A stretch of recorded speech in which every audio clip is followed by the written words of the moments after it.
2030 to 2039. Expansion, stagnation. The progress of the previous decade carries into the new. Colonies grow, stations rise, ships soar. However, the Foundation runs into problems. The Lang distortion drives are glitch-prone.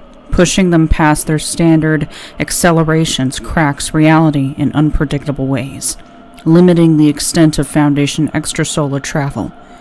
In the solar system, civilians start establishing their own interplanetary settlements, acting independent of the Foundation. On Earth, conditions deteriorate. Leth events increase in severity and wreak havoc at rates faster than could have ever been anticipated. Foundation agents stockpile themselves on any equipment available, taking to Schulman devices to repair the minds of civilians as the upper administration uses them to alter personnel. Alter for better work ethic, better management, better obedience. The question isn't on how civilization will collapse. It's when.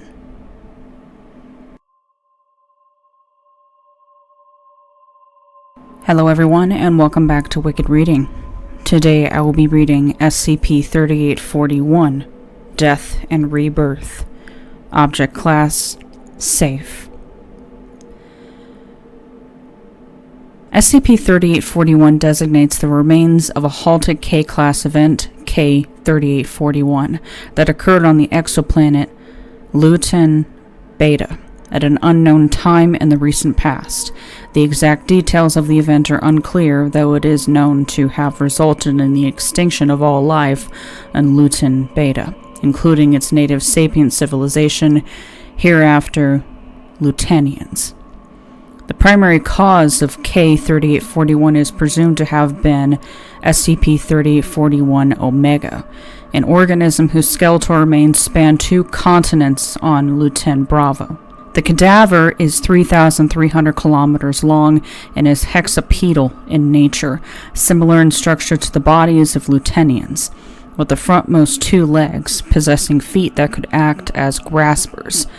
When alive, it likely had a skull with the same structure of Lutenian skulls, having 2 lower jaws and an upper jaw. But the entire head region has been destroyed.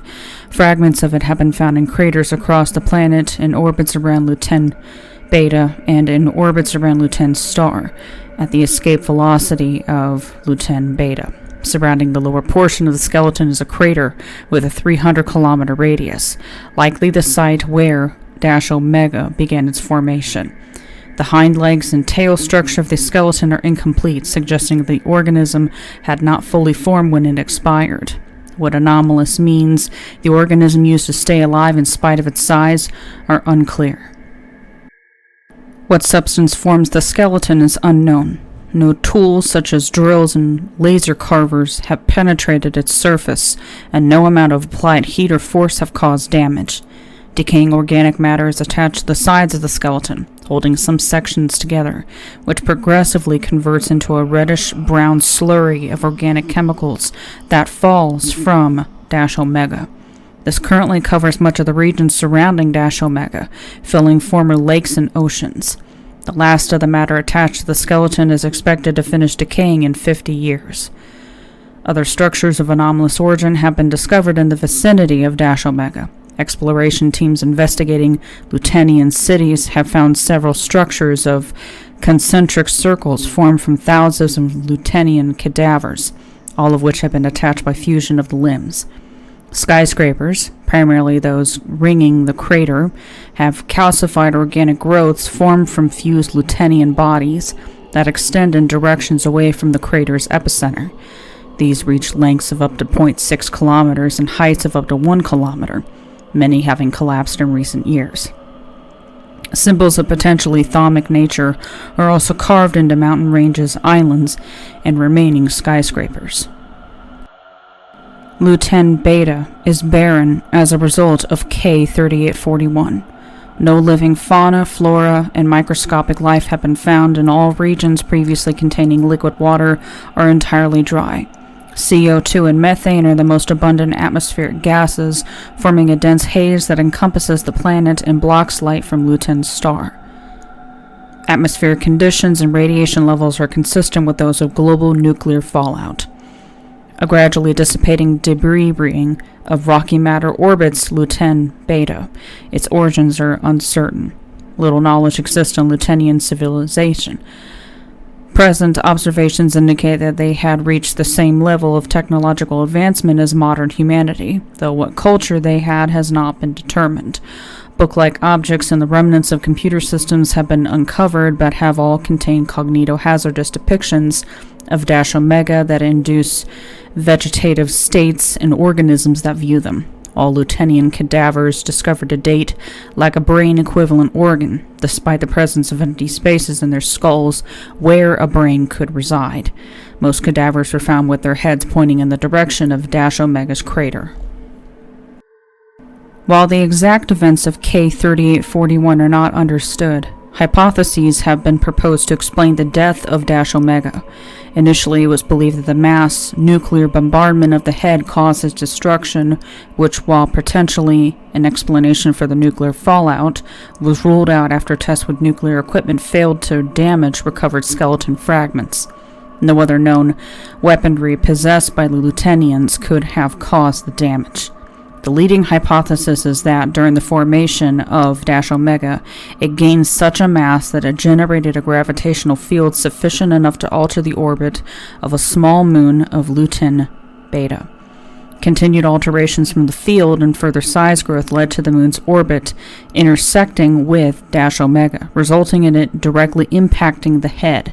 The accidental death then halted K-3841. This is consistent with the absence of the debris field and the widespread of skull fragments. Luten Beta is not expected to be habitable for the next 1,000 years, if ever.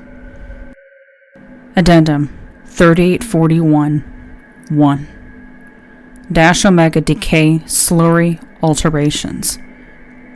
From 2030 to 2033, probes that had been continually analyzing the chemicals in the Dash Omega decayed matter slurry detected increasing quantities of chemicals similar in nature to amino acids.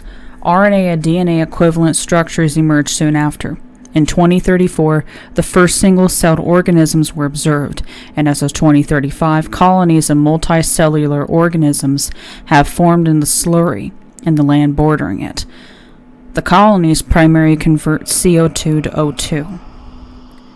Additional probes and monitoring devices are scheduled for deployment on Luten Beta. Previously predicted time spans for habitability are under reconsideration. Footnotes 1. Orbiting in the habitable zone of red dwarf Luten's star, 12.20 light-years away, with a mass of 2.63 Earth masses. The planet is predicted to have been highly Earth-like prior to K-3841. 2. Supported by the presence of highly irradiated craters in cities and previously inhabited locals, mainly those near Dash Omega, undetonated dud nuclear weaponry, and emptied missile silos at discovered military sites. 3. The amount of cognitohazards present in information sources decreases the further away the source was from Dash Omega's crater. Special containment procedures. Cover stories attributing the debris ring around Luten Beta to asteroid impacts and other non-anomalous stellar phenomena have been disseminated. Discovery of SCP-3841 by civilian astronomers is impossible due to the planet's atmospheric haze. However, in the event this does occur, any resultant research will be discredited by Foundation-run academic journals, which will publish their own papers presenting different explanations for the discoveries. Amnesticization of involved persons may be performed if deemed necessary. 4 monitoring satellites and surface observation probes have been deployed by Foundation extrasolar exploration vessels to monitor Luten Beta for signs of further activity. Luten Beta is classified as off-limits for potential human interstellar colonization in the near future.